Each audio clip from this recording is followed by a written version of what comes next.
It's me, Sammy at Johnson RV in Sandy, Oregon. I've got Mickey behind the camera. I wanted to give you just a brief overview of a consignment unit that we have here. This here is a 2015 Pleasureway Plateau XLMB. Pleasureway has been in the industry for about 40 years making vans and B pluses. This here is built on the Mercedes chassis. As you notice, it has that streamlined front cap.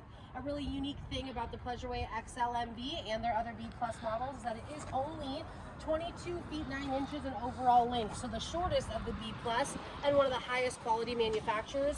I'll have Mickey kind of sneak ahead of me here. You do have an outside television there, and the nice entrance into the Murphy bed model. That's what the MB stands for. We'll take a look at the cab area first.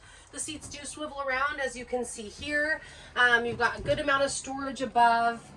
You've got your sofa, power sofa that's going to come down, and then you've got a queen bed that goes north-south when your sofa is down. You've got a full bathroom in the back. There's a lot more to talk about this model, Pleasureway specifically, and our pre-owned inventory. Give us a call here again, Sammy, Mickey, Johnson RV in Sandy, Oregon.